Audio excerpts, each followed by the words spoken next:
서양에선 잘 사용하지 않지만 우리나라에서는 손쉽게 구할 수 있는 식재료가 바로 콩나물입니다. 콩에는 존재하지 않는 영양소지만 콩나물로 바뀌면 엄청나게 많은 변화들을 가지고 있다는 사실 알고 계셨나요? 오늘은 콩나물의 효능 효과에 대해 핵심만 빠르게 짚어보도록 하겠습니다. 첫 번째로 콩나물에는 면역력을 높여주는 성분이 다량 함유되어 있습니다. 콩나물 뿌리에 함유된 아스파라긴산이라는 비타민C가 풍부해 감기를 예방해주고 면역을 상승시킵니다. 베타카로틴도 풍부해 활성산소를 억제하고 신진대사를 촉진합니다. 두 번째로 숙취 해소에 좋습니다. 콩나물 뿌리에 있는 아스파라긴산은 숙취를 만들어내는 알데하이드와 알코올을 분해하는 효과가 뛰어납니다. 콩나물 머리에는 메티오닌과 사포닌 성분이 풍부한데 간 기능을 활성화해 해독 기능을 도와주는 역할을 합니다. 섭취 시 머리와 뿌리를 같이 드시는 것이 좋습니다. 세 번째로 피부 미용에 좋습니다. 사과에 비해 3배 정도 많은 비타민C를 함유하고 있어 멜라닌 색소의 증식을 억제해 기미와 주근깨를 없애는 데 좋습니다. 피부 탄력도 높여주기 때문에 동안 얼굴 유지에도 큰 도움이 됩니다. 네 번째로 변비 예방입니다. 식이섬유와 수분을 많이 함유해 장의 운동을 촉진하여 배변 활동을 돕습니다.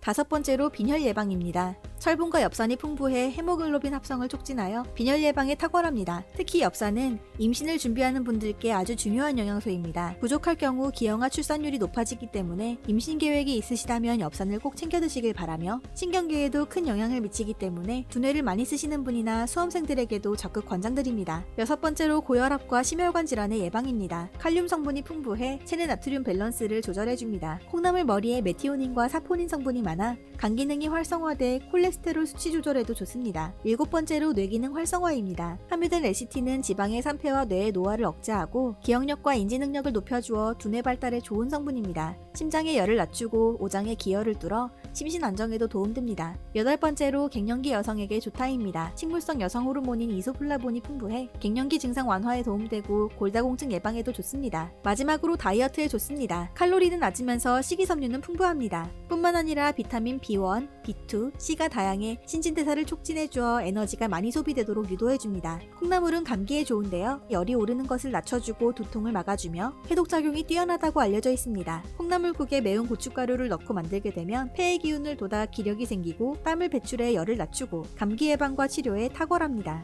콩나물은 콩으로 만들고 서늘한 기운을 가지고 있지만 숙주는 녹두로 만들어지며 차가운 기운을 가지고 있습니다. 겨운에 쌓인 노폐물 제거에 탁월하기 때문에 겨울에는 숙주나물을 많이 드시는 것이 좋습니다. 건나물TV 3분 요약 시간 콩나물이었습니다. 저는 다음 시간에도 짧게 핵심만 가지고 돌아오겠습니다. 감사합니다.